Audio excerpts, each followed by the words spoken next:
नमस्कार।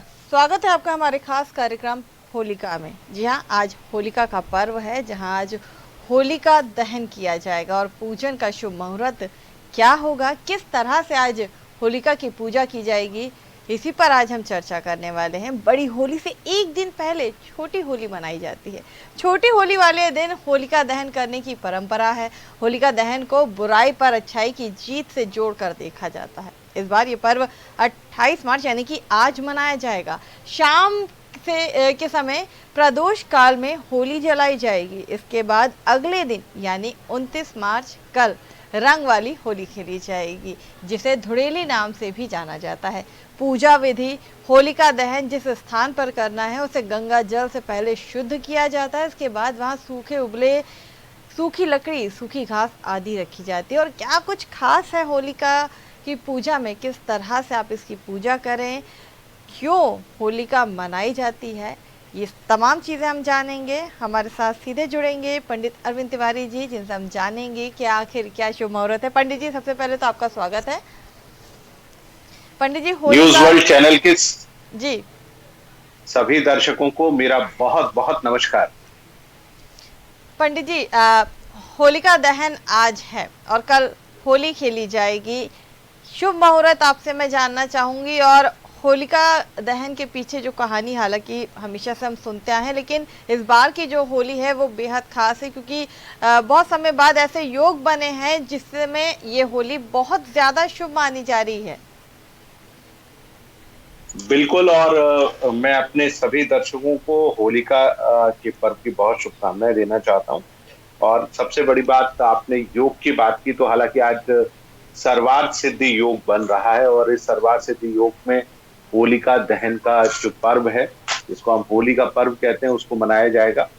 आपने पूछा कि होलिका दहन का क्या मुहूर्त है, किस प्रकार से मनाई जाती है, तो मैं अपने न्यूज वर्ल्ड चैनल के सभी दर्शकों को एक एक करके बताने का प्रयास करता बिल्कुल। हूँ। देखिए देखिए होलिका दहन का जो मुहूर्त है, क्योंकि सुबह 2 बजे तक, मैंने अर्थात अभी दोपहर के 1:55 तक भद्रा लगी हुई थी, और अभी भद्रा समाप्त हो चुकी है। हम जैसा सभी जानते हैं कि भद्रा के समय में किसी भी प्रकार का कोई शुभ कार्य आप नहीं कर सकते हैं। किसी भी प्रकार का शुभ काम नहीं किया जाता, तो होलिका का दहन भी भद्रा के समय में आप नहीं कर सकते हैं। जी अब बात आती है किस समय होलिका का दहन किया जाए। जैसा आपने अपनी शुरुआत में बताया कि जो स्थान जहां पर हम होलिका दहन का पर्व मनाते हैं, अर्थात एक बीच में, आप हमेशा जानती होंगी, एक डंडा गड़ाया जाता था हमारे यहाँ प्राचीन काल में। जी, जहां आठ पर भी दिन हम पहले होलिका जी का 8 पर्व दिन मनाते पहले उस थे, डंडे को लगाया जाता था। बिल्कुल उस डंडे को एक गाड़ा जाता था, और वो डंडा हमेशा जो होलिका दहन का जो पूरा एक गोल सा जो चक्र होता था, उसके बिल्कुल सेंटर पॉइंट में उसको डंडे को गड़ाया जाता था। जी वो डंडा एक हमारे यहाँ प्रतीकात्मक रूप में प्रहलाद के रूप में भी माना जाता था। और बीच में भी उसमें जो परंपरा रही है कि चारों तरफ लकड़ियां लगाई जाती हैं, और एक डंडा जिसको हम प्रहलाद मानते हैं, और जिस समय होलिका का पर्व मनाया जाता है, उस समय उस डंडे को बचाया जाता है। अर्थात होली तो जल गई है, माने होलिका का दहन हो गया, लेकिन हमने प्रहलाद को बचा लिया। अब चूंकि शुरुआत कैसे होती है, ये मैं हमारे सभी दर्शकों को समझाना चाहूंगा। जी देखिए, सबसे पहले आप उस स्थान का एक चयन कर लें जहां पर आप होलिका दहन का पर्व मना रहे हैं। कोशिश करें वो ऐसी जगह ना हो जहां से उस जब वहां पे होली का दहन होगा, तो अग्नि की जो लपटें या ज्वालाएं होंगी, उससे किसी को भी नुकसान पहुंच सके। तो अमूमन इसको चौराहों पर जलाया जाता है, क्योंकि वहां आसपास कोई बड़े पेड़ नहीं होते हैं। और ऐसी जगह जलाया जाता है, जैसे मान लीजिए कॉलोनीज में भी करना है, तो भी एक किनारे पर किया जाता है, ताकि उससे किसी को भी कोई क्षति ना पहुंचे, और छोटे बच्चे खासतौर से उससे दूर रहें। वहां पर आप उस जगह का चयन कर लीजिए। गोबर यदि आपको मिल पाए, हालांकि इस समय शहरों में लॉकडाउन लगा हुआ है, तो गोबर का मिलना थोड़ा संभव नहीं है, तो आप पानी में थोड़ा हल्दी को मिला लीजिए। हमारे यहाँ हल्दी को बहुत ही पवित्र माना जाता है, तो आप हल्दी को उसमें मिलाइए, और उस हल्दी से उस स्थान का लेपन कर दीजिए। पूरे स्थान को लीप दीजिए। हमारे यहाँ जैसे उसको लीपना, बुहारना, हम लोग उस शब्द का प्रयोग करते हैं, तो आप जैसे भी चाहें। और यदि लीपना और बुहारना संभव ना हो, तो आप हल्दी के पानी के छींटे आप उस जगह पे लगा दें। हम्म। उसके बाद का जो उसका जो केंद्र स्थान होता है वहां पर हम जो है स्वास्तिक अवश्य बनाना चाहिए, क्योंकि कोई भी शुभ काम यदि आप कर रहे हैं तो वहां यदि स्वास्तिक यानी शुभ प्रतीक चिन्ह यदि वहां पर ना हो तो मुझे लगता है कि कहीं ना कहीं दिक्कत या समस्याओं का हमको सामना करना पड़ता है। तदुपरांत आप उसके बाद वहां पर आप लकड़ियों को इस प्रकार से जमाइए और एक डंडे को आप लगाइए जिसको आप प्रहलाद माने, और फिर उसके तदुपरांत आप उस होलिका के स्थान की पूजा अर्चना करिए और भगवान विष्णु का आप ध्यान अवश्य करिए, जो कि नरसिंह के अवतार में आते हैं और हम्म। प्रहलाद को बचाने का काम करते हैं। हम्म। क्योंकि भगवान विष्णु के उपासना का भी ये एक प्रकार से पर्व माना जाता है। हम लोग भगवान विष्णु की पूजा अर्चना प्रतीकात्मक रूप में करते हैं और उसके बाद फिर शाम को जो मुहूर्त आता है वो शाम को 6:30 से है। हम्म। रात को 9:47 के बीच में हमको होलिका दहन का पर्व मनाना है। ये दो समय है। प्रातः काल कल बहुत सारे लोगों ने और प्रशासन ने भी कहा है कि प्रातः काल होली आप जला दें, क्योंकि कल सुबह प्रातः काल लॉकडाउन खत्म हो जाएगा। हम्म। लेकिन मेरा मानना है कि होलिका का जो पर्व है वो फाल्गुन मास के शुक्ल पक्ष की पूर्णिमा तिथि को ही हम लोग मनाते हैं। हम्म। तो आप उस पर्व की जो पवित्रता है उसका पूरा ध्यान रखते हुए यदि सार्वजनिक स्थानों पर होलिका का दहन नहीं हो पा रहा है तो आप चाहे तो अपने घर के मुख्य द्वार से थोड़ा सा साइड में हटके आप एक छोटा सा लकड़ियों का आप होलिका जला लें हम्म। और उसकी भी आप पूजा अर्चना कर सकते हैं। जी। तो आप उसकी पूजा अर्चना करें और उसके बाद आप होलिका के पर्व यानी होलिका दहन के पर्व को हर्षोल्लास के साथ मना लीजिएगा। बिल्कुल। पंडित जी, एक बात और कही जाती है, बाकी जो हमारे त्योहार होते हैं हमेशा पूजा जो है वो शुभ मुहूर्त में ही की जानी चाहिए, लेकिन अगर किसी अन्य त्योहार की हम बात करें उसमें अगर हम शुभ मुहूर्त में पूजा नहीं कर पाते हैं, कुछ समय की देरी से अगर हम उस पूजा को करते हैं तो हमें इतना दोष नहीं लगता है, लेकिन होलिका दहन की जो पूजा है वो शुभ मुहूर्त में ही होनी चाहिए। अगर वो उस शुभ मुहूर्त में नहीं होती है तो उसके दुष्परिणाम भी होते हैं, इसके पीछे क्या वजह है? देखिए, हमारे यहाँ प्राचीन काल में होलिका दहन के पर्व को मनाया जाता था और उसके बाद उससे निकलने वाले धुएं को बहुत ध्यान से देखा जाता था, क्योंकि वो जो धुआं ऊपर की तरफ निकलता था वो हमारे यहाँ जो आने वाले समय में, चूंकि वर्षा का पर्व आता है, पहले तो गर्मी आएगी तो वो इस बात को बताएगा कि क्या हमारे यहाँ इस बार कितनी प्रचंड गर्मी पड़ने वाली है, और दूसरा वो बतलाता है कि हमारे यहाँ बारिश किस प्रकार से होगी। आपने जो प्रश्न किया कि होलिका दहन यदि शुभ मुहूर्त में नहीं किया जाए तो उसका क्या दुष्प्रभाव पड़ता है, जी। देखिए बिल्कुल होलिका दहन अपने आप में एक सही मुहूर्त में किया जाने वाला पर्व है, क्योंकि इसमें होलिका का दहन हुआ था। अच्छाई पर बुराई पर एक प्रकार से अच्छाई के प्रतीक को हम होलिका के पर्व को मानते हैं। और उसमें आप सोचिए कि एक सच्चरित्र जो लड़का था जिसको प्रहलाद के नाम से जाना गया, जो कि राक्षसों का ही बेटा था, क्योंकि भगवान विष्णु का अनन्य भक्त साबित हुआ और भगवान विष्णु ने उसके लिए स्वयं प्रकट होकर दर्शन दिए थे और उस स्वरूप में प्रकट हुए जिसमें ना वो मनुष्य थे, ना वो पशु थे, ना वो आकाश में बैठे थे, ना वो जल में बैठे थे, ना वो थल में बैठे थे, ना वो दिन था, ना वो रात थी। भगवान विष्णु ने अपने भक्त की मदद करने के लिए जन्म लिया था और इसके तुरंत बाद ही, माने जैसे आज होलिका का पर्व मनाया गया, इसके तुरंत बाद ही नरसिंह अवतार हुआ था। तो आप देखिए कि नरसिंह का जो अवतार था वो अपने आप में बड़ा महत्वपूर्ण अवतार माना जाता है और आप देखेंगे कि ये जो अवतार माना गया और उसकी जो पूजा अर्चना है वो अपने आप में बहुत ही महत्वपूर्ण मानी जाती है। जी। क्योंकि आपने बात की कि सही समय पे नहीं किया जाए, सही समय पे नहीं होने के इसके दुष्परिणाम ये होते हैं कि हमारे आसपास का जो वातावरण है, हमारे आसपास का जो कहीं ना कहीं वास्तु सम्मत चीजें हैं, उनमें परेशानी आती है। और जहां पर इसको सही प्रकार से नहीं मनाया जाता है, जो लोग सही प्रकार से इसका अनुपालन नहीं करते हैं, उनको कहीं ना कहीं जीवन में और खासतौर से उस साल में बहुत सारी समस्याओं का सामना भी करना पड़ता है। तो ये अपने आप में सबसे महत्वपूर्ण चीज है, तो हम उसको ध्यान से देखें और उस प्रकार से उस पर्व को मनाएं, नियम पूर्वक मनाएं, विनियम पूर्वक मनाएं और कोशिश करें यदि कोरोना काल में उसको उस प्रकार मना पाना संभव नहीं है, तो हम सांकेतिक रूप में भी हम्म। उसको मना सकते हैं। कोशिश करें ताकि आपको आपके जीवन में होलिका दहन के पर्व से लाभ की प्राप्ति हो सके। बिल्कुल, आगे किस तरह से पूजा करनी है, क्या-क्या सामग्री इसमें होनी चाहिए, वो भी आपसे जानूँगी। लेकिन एक सवाल और है यहाँ पे पंडित जी मेरा आपसे, क्योंकि इस बार का जो होलिका दहन है वो बेहद खास है। अशोक व्रत और चंद्रमा का जन्मोत्सव भी इसी दिन है। इसके पीछे की वजह बताएं, क्योंकि बहुत सदियों बाद ये योग पड़ा है और बेहद खास ये योग बताया जा रहा है। एक बार स्मिता जी थोड़ा प्रश्न दोहरा जी दीजिए, मैं सुन बिल्कुल नहीं पाया। पंडित जी, मेरा एक बार। सवाल ये है कि इस बार का जो होलिका दहन है वो बेहद खास है, क्योंकि अशोक व्रत और चंद्रमा का जन्मोत्सव भी आज ही के दिन है। इसके किस तरह के परिणाम और कैसे लोग जो हैं, जो जातक हैं, वो इससे लाभ ले सकते हैं, क्योंकि बहुत सदियों बाद ऐसा योग मिला है। बिल्कुल, आपका जो प्रश्न है वो बहुत ही सुंदर प्रश्न है, और हमारे जितने न्यूज वर्ल्ड चैनल के दर्शक इस कार्यक्रम को देख रहे हैं या बाद में देखेंगे, उनके लिए ये अपने आप में बहुत महत्वपूर्ण चीज है। देखिए, चंद्रमा का एक प्रकार से जन्मोत्सव है, जी। और चंद्रमा हम सभी जानते हैं कि चंद्रमा ने इस पृथ्वी को शीतलता प्रदान करने का सबसे ज्यादा प्रदान की है उन्होंने। और यदि चंद्रमा नहीं होता, देखिए सूर्य और चंद्रमा दोनों यदि इस ब्रह्मांड में नहीं होते, तो हम और आप इस पृथ्वी पर सही प्रकार से जीवन नहीं जी पाते।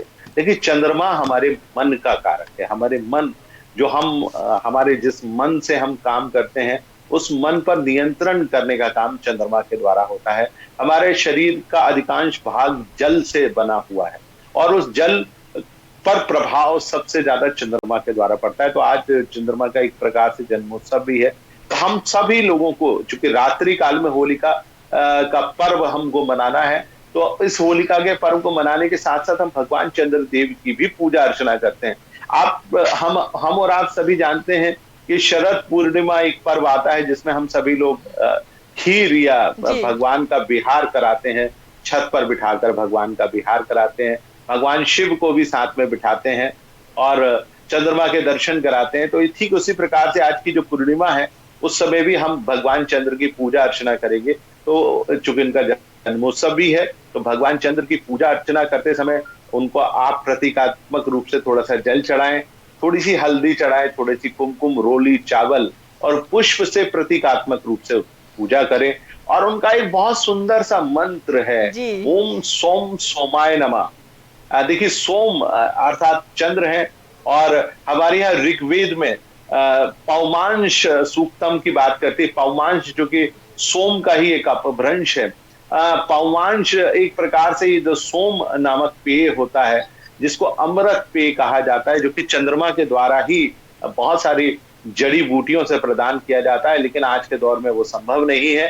तो हम चंद्रमा की शुभ और जो आनंददायक किरणें हैं, जो हमारे शरीर को स्वस्थ बना सकती हैं, उनकी जो अमृतमय किरणें हैं, यदि हम आज उनको ग्रहण करें, थोड़ी देर कोशिश करें, आधा घंटा, 45 मिनट, 15 मिनट, जितना भी हमारे पास समय हो, हम थोड़ा सा कम कपड़े पहनकर यदि हम चंद्रमा की शीतल उन किरणों का आज हम उनको ग्रहण करेंगे, तो हमारे शरीर में अमृत तुल्य हमको जीवन प्राप्त होगा। हमारे शरीर के विकार भी दूर होंगे, और कहीं ना कहीं आज का जो होली का पर्व है, आज का जो होली का उत्सव का पर्व और त्योहार है, वो कहीं ना कहीं हमारे लिए बहुत ही बेहतर अवश्य साबित होगा। बिल्कुल पंडित जी, अब मैं ये जानना चाहूंगी कि होलिका दहन की जो पूजा सामग्री है, उसमें हमें किन किन चीज़ों का ध्यान रखना चाहिए, कौन कौन सी ऐसी सामग्रियां हैं जिन्हें हमें पूजन के समय रखना चाहिए और विधि विधान से पूजा करनी चाहिए, क्योंकि मुझे लगता है कि अगर इस पूजा में ज़रा भी चूक होती है तो कहीं ना कहीं उसके दुष्परिणाम आपने हमें ज़रूर बताए। तो किस तरह से पूजा अर्चना करें और क्या क्या सामग्री इसमें रखें? देखिए, इसमें सामग्री हमको रखना है, सबसे पहले चावल यानी अक्षत हमको रखनी है, रोली, गुलाल, भौंडर, साथ में थोड़ी सी हल्दी, कुमकुम, और उसके साथ नारियल या श्रीफल। कोई भी पुष्प, सफेद पुष्प को छोड़ के कोई भी पुष्प आप ले लीजिए। कोशिश करें केतकी का पुष्प ना हो, चंपा का पुष्प ना हो, उस पुष्प को छोड़ दीजिए। उसके साथ इस समय नई जो बालें होती हैं, अर्थात जो गेहूं के दानों की जो बाल होती है, मैंने जी। उनको आप लेकर आप आइए और उनको आप अपने पास रख लीजिए। थोड़ी सी फिटकरी रख लीजिए, एक नारियल यानी श्रीफल रख लीजिए, थोड़ा सा आटा जरूर रखिए। और इसके साथ साथ जो कंडे होते हैं, जी। खासतौर से गोबर के जो कंडे होते हैं, उनको एक माला में पिरोकर रखा जाता है। आज के दिन कंडों को सेका जाता है, इसके ऊपर ये जो अग्नि होती है उसको, उसके ऊपर से उसको सेक कर उसको अपने घर में रखा जाता है, ताकि आपके घर में किसी भी प्रकार का कोई वास्तु दोष हो या किसी भी प्रकार की कोई अशुभता हो, तो उस कंडे की राख का हम इस्तेमाल कर सकते हैं। अब इसके बाद क्या करना है, सबसे पहले हमको होलिका की पूजा अर्चना करनी है। उसकी पूरी तरह से पूजा अर्चना करेंगे। हम सबसे पहले थोड़ा सा जल चढ़ाएंगे, थोड़ी सी रोली कुमकुम लगाएंगे, फिर अक्षत लगाएंगे, अक्षत या चावल जिसको हम कहते हैं वो चढ़ाएंगे। उसके बाद पुष्प, मिठाई की आवश्यकता हमेशा पड़ती है, तो आपके पास शक्कर हो या थोड़ी सी मिठाई हो, उसको आप लेकर आइए, उसको आप चढ़ा दीजिए। और फिर उसके बाद आप होली का के पर्व को आप मनाइए। होली माता को की भी पूजा की जाती है, उनकी भी प्रतीकात्मक रूप में पूजा अर्चना की जाती है। प्रहलाद की भी पूजा अर्चना की जाती है, तो उनको हल्दी कुमकुम, चावल, मिठाई और पुष्प आदि आप चढ़ा दीजिए, और तदोपरांत आप उनकी पूजा अर्चना करिए। और जब होली आप जलाते हैं, तो उससे पहले एक लकड़ी जिसको प्रहलाद के रूप में माना जाता है, उसको आप बचा लीजिए, अर्थात उसमें से निकाल कर एक तरफ रख दीजिए, उसको जलाने का प्रयास नहीं करिए। बाद में उसको किसी शीतल जल या किसी निर्जन स्थान पर आप रख दीजिए, ताकि आप उसका हमने उनको, चूंकि भक्त प्रहलाद माना है भगवान विष्णु के, वो अनन्य भक्त थे, इसलिए उनको एकांत या निर्जन में स्थान में आप रख दें, उनको जलाइएगा नहीं। तदुपरांत आप होली जला दीजिए। फिर सभी लोग होली का जो दहन स्थल है उसकी आप 11 परिक्रमा या 11 प्रदक्षिणा आप कर लीजिए। जी। इसके बाद आप जो नारियल या श्रीफल लेकर आए हैं, उसको आप होलिका में चढ़ा दीजिए। आपके पास फिटकरी है तो आप अपने ऊपर से 11 बार फिटकरी उतार कर भी आप उसको चढ़ा सकते हैं। इससे आपके ऊपर के जितने भी दोष हैं, ग्रह दोष संबंधी चीजें हैं, उनसे आपको कहीं ना कहीं निजात मिलती है। इसके बाद आपने जो कंडे की एक माला बनाई हुई है, जिसमें बहुत सारी छोटी छोटी सी उसको पिरोया जाता है, गाय के गोबर की जो कंडियां होती हैं, जी। उनको आप सेक लीजिए। आपके पास जो गेहूं की बाल है उसको भी हल्का सा सेक लीजिए, उसको घर पर लाकर रखा जाता है। ये शुभ प्रतीक माने जाते हैं। तदुपरांत जब होली पूरी तरह से जल जाए, उसके बाद आप अपने घर आ जाइए, और घर आकर हाथ पैरों पर थोड़ा सा जल का छींटा अवश्य दीजिए, क्योंकि आपके शरीर में एक प्रकार से उग्रता आ जाती है, तो शरीर को थोड़ी शीतलता प्रदान करना बेहद जरूरी है। तदोपरांत आ चुकी भगवान चंद्रमा का जन्मोत्सव है, तो आज आप अपने छत पे या ऐसी जगह जहां से भगवान चंद्रमा के बहुत आसानी से आपको दर्शन हो सके, वहां पर बैठिए। आप संभव हो तो थोड़ी सी खीर बना लीजिए, खीर का भोग लगा दीजिए। भगवान चंद्रदेव की भी उसी प्रकार से उसी थाली से पूजा अर्चना कर दीजिए। भगवान कृष्ण या भगवान विष्णु की प्रतिमा आपके पास हो तो उनको बिहार करा दीजिए, और उसके उपरांत आप अपने घर में नीचे आ जाइए। और इस प्रकार आप रंगोत्सव, आपके जब बड़े हों, सुबह जब आप प्रातः काल उठे, तो आपके सबसे बड़े माता पिता, दादा दादी, जो भी आपके बड़े भाई बहन हो, उनको आप थोड़ा सा गुलाल जरूर लगाइए। क्योंकि कोरोना काल चल रहा है, तो सोशल डिस्टेंस का पालन करते हुए आप अपने घर में रहकर ही होली के पर्व को मनाइए। क्योंकि कोरोना बहुत तेजी से फैल रहा है, तो आप इस कोरोना संकट में अपने घर में होली मनाएं, प्रतीकात्मक रूप में मनाएं। एक दूसरे को फोन पर, व्हाट्सएप पे या वीडियो कॉल लगाकर भी आप होलिका के पर्व को मना सकते हैं। मेरा मानना है यदि इस प्रकार से हम मनाते हैं, तो निसंदेह होलिका के पर्व का जितना भी लाभ है वो हमको बहुत आसानी से प्राप्त अवश्य होगा।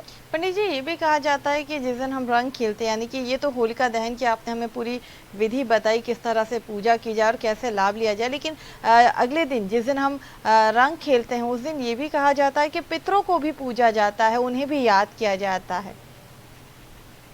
देखिए, कोई भी काम बिना पितरों के तो हो ही नहीं सकता। तो आपको जिस दिन होली खेलना है, उस दिन आप अपने पितरों को थोड़ा सा जल दीजिए। देखिए, पितरों को हमेशा तर्पण और मार्जन किया जाता है। जी। तो आप एक थाली में थोड़ा सा जल ले लें, और कुशा यदि आपके पास हो तो बहुत ही सुंदर बात है, नहीं तो हर एक घर के आसपास कहीं ना कहीं छोटी छोटी दूर्बा जरूर लगी होती है। तो दूर्बा के कुछ आप तोड़ लें, और अपने हाथों की जो दोनों उंगलियां हैं, मध्यमा उंगली, उसमें आप उसको फंसा लीजिएगा। और उसके बाद आप अपने पितरों को थोड़ा सा जल दीजिए, उनका नाम लेकर उसमें थोड़ा सा दूध, गंगा जल, तिल इत्यादि मिलाकर उनको अपने हथेली से जल दीजिए, तर्पण कीजिए। उनको मार्जन कराइए अर्थात जल पिलाइए, और उसके उपरांत आप उनके नाम पर उनके फोटो हो या उनका नाम हो तो उनको थोड़ा सा रंग और गुलाल आप उनको अवश्य चढ़ाइए। और उसके तदुपरांत अपने बड़े बूढ़ों बुजुर्गों को आप रंग या गुलाल लगाइए और होली खेलिए।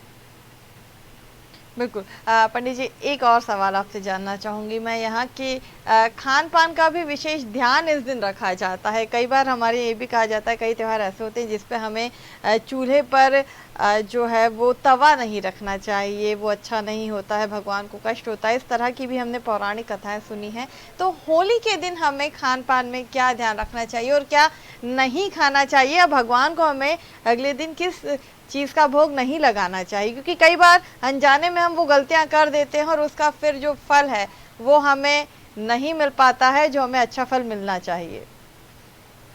बिल्कुल आपने सही कहा, होली के दिन तवा नहीं चढ़ाया जाता है क्योंकि तवे के ठीक नीचे हम लोग लकड़ियों की आग लगाया करते थे, तो तवा नहीं चढ़ाया जाता। तो आज के दौर में हम लोग गैस के उस पर कच्ची रोटी नहीं बनाई जाती है, कच्चा खाना जिसको हम कहते हैं वो नहीं जी। बनाया जाता। तो आज के दिन पूरी है, बढ़िया कचौड़ियां हैं, सब्जी है, दही बड़ा खास तौर से खाया जाता है आज के दिन। जिस दिन होलिका का पर्व मनाया जाता है उस दिन आप दही बड़ा खाएं, दही बड़े का भोग लगाएं। गुजिया खास तौर से बनाई जाती है, गुजिया है, छोटी छोटी सी मिठाइयां हैं, तो आप इनका भोग भगवान को लगाएं। मीठा खाया जाता है। रंगोत्सव, देखिए ये फागुन यानी बसंतोत्सव का अंतिम दिन है। बसंत जो कि हमारे मन को प्रफुल्लित और इतना प्रफुल्लित कर देता है कि जिसके चलते हम साल भर मन को प्रसन्न रख पाते हैं। तो आज के दिन बहुत सुंदर सुंदर सी बढ़िया सुंदर सी मिठाइयाँ, कचौड़ियाँ, गुलाब जामुन, समोसे इत्यादि जो तल के बनाई जाती हैं उनको खाया जाता है। कच्चा खाना नहीं खाया जाता। जी। तो आप उनको बढ़िया भगवान को भोग लगाइए, स्वयं भी खाइए, अपने परिवार को भी खिलाइए, और आनंद उत्सव के साथ इस फागुन के पर्व को हर्षोल्लास के साथ मनाइए। पंडित जी, आखिरी सवाल, क्योंकि समय हो चुका है आपसे विदा लेने का, लेकिन आज के दिन कई तरह के ऐसे विकार होते हैं जिन्हें दूर करने के लिए मंत्र ज़रूर होते हैं। तो आप हमें एक ऐसा मंत्र बताएं यहाँ पर हमारे दर्शकों को, ताकि उनकी जो तमाम समस्या हैं वो पूजन के समय उस मंत्र का उच्चारण करें और उनकी उन तमाम समस्याओं का निवारण हो और भगवान का आशीर्वाद उन्हें मिले। देखिए ये पूरा त्योहार जो मनाया गया, इसमें भक्त प्रहलाद ने भगवान विष्णु की आराधना की, और तो ये विष्णु की आराधना का पर्व है। और भगवान विष्णु के कुछ मंत्र हैं, मैं उनको दोहरा देता हूँ। यदि हमारे जो दर्शक हैं इन मंत्रों का जाप कर सके खासतौर से इस दिन, तो बहुत ही लाभ होगा। सबसे पहला मंत्र आता है, ओम नमो भगवते वासुदेवाय नमः। क्योंकि वासुदेव भगवान कृष्ण भगवान विष्णु के अवतार थे, इसलिए उनका ये मंत्र है। क्योंकि ये लॉक यानी कीलित नहीं है, इसलिए इसका जाप सभी लोग कर सकते हैं। दूसरा मंत्र आता है भगवान विष्णु का, बहुत ही साधारण मंत्र है जो हर दर्शक इस मंत्र को पढ़ सकता है। वो मंत्र इस प्रकार से है, ओम विष्णवे नमः। भगवान विष्णु का ये मंत्र है। इसके बाद एक मंत्र आता है नरसिंह भगवान का, क्योंकि नरसिंह भगवान भी प्रकट हुए थे, इसके बाद ही वो प्रकट हुए। तो भगवान नरसिंह की पूजा की जाती है। जिन लोगों को डर बहुत लगता है, जिनमें आत्मविश्वास नहीं होता, जो किसी भी काम काज को करने में हमेशा डर से एक आकस्मिक डर से पीड़ित रहते हैं, उनको भगवान नरसिंह की पूजा अवश्य करना चाहिए। तो उनका मंत्र है, ओम नरसिंह देवताय नमः। बहुत साधारण सा मंत्र, एक बार पुनः दोहरा देता हूं, ओम नरसिंह देवताय नमः। तो इस मंत्र का भी यदि हमारे दर्शक जाप करते हैं तो निसंदेह उनको कहीं ना कहीं बहुत लाभ की प्राप्ति होगी। पंडित जी, आप जुड़े, आपने हमें इतनी सारी जानकारी दी और किस तरह से होलिका दहन की पूजा की जाए, कैसे लाभ प्राप्त करें, इसके बारे में बताया। आपके आने के लिए बहुत बहुत धन्यवाद। तो होलिका दहन का पर्व आज शुरू हो गया है और कल रंग खेला जाएगा, लेकिन किस तरह से विधि विधान के साथ पूजा की जाए, शुभ मुहूर्त हमने आपको बताया, और कैसे आप पूजन कर भगवान का आशीर्वाद लेकर अपनी तमाम परेशानियों से मुक्ति पा सकते हैं, ये हमने जाना। आज के लिए बस इतना ही, मुझे दीजिए इजाज़त, आप बने रहिए हमारे साथ।